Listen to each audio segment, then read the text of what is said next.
He's on foot. He crashed down. Get on the ground. He's on foot. He crashed down. He's on fire. Allen and Chandler Street. Extinguisher. Person 45th and Chandler. He's on fire. He's on fire. Get extinguisher. Extinguisher. On fire right now.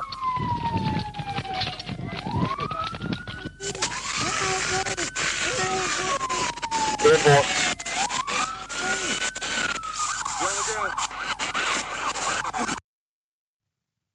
Wow. This is what happened, you guys. The rider of that motorcycle who you saw ignite into flames, identified by state police as Christopher Gaylor. He's 38 years old. He's still 38 years old, you guys. He used to be 38.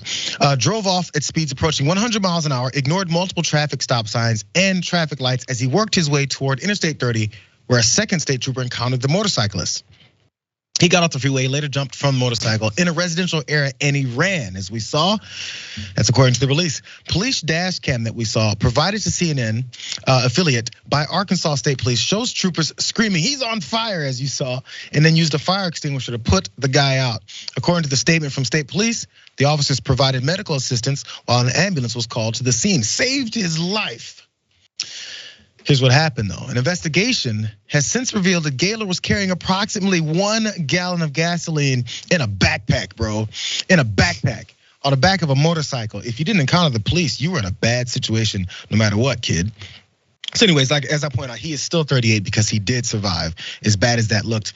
But he is now facing some charges because of how this whole thing went down. He remains hospitalized in good condition and is expected to recuperate.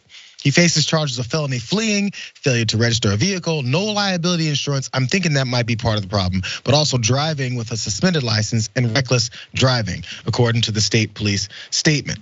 Now, for those of you that may have wondering, these guys must be going up on some charges. They shot the guy with his taser, he ignited into flames. They had to save his life.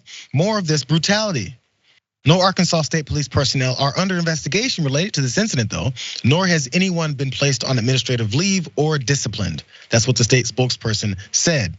And also, Arkansas State Police say that Gaylor, after abandoning the motorcycle to flee, allegedly never stated he was carrying accelerant in his backpack, nor was there a placard on the exterior of the backpack indicating it contained accelerant. So I guess those are the rules normally, Ravana, is what you do is, I'm gonna speed off 100 miles an hour from the cops. After they catch up to me, we're like, "I've got gas." I have a feeling if you screamed, "I've got gas," while the police chase you, they're only thinking about farts.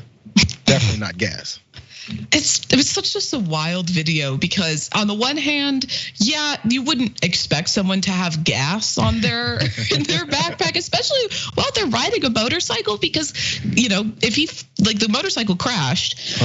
That's a pretty good chance you might catch on fire anyway. But on the other hand, it was reckless driving and speeding was the reason they were pulling him over, and they decided to chase and tase him. That seems like they had already identified who he was while they were chasing him. So why not just go pick him up after? If you know who he is, you know where he lives, I'm assuming, because you can look that up on your little cop computer in your car, and just not risk the lives of other people engaging in a high-speed chase. They're extremely dangerous, and a lot of times we do see people who are not involved in the chase get injured in these situations because it's extraordinarily dangerous.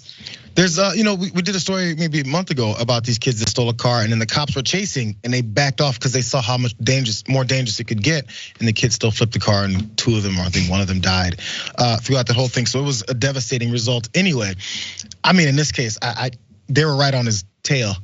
There's no way they're gonna let him go, which I get. And they shot a taser rather than a gun.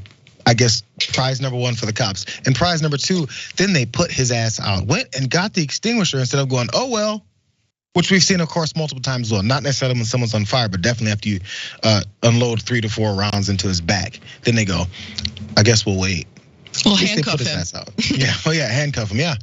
I guess the way to keep cops from handcuffing you when you're already in distress is to be on fire.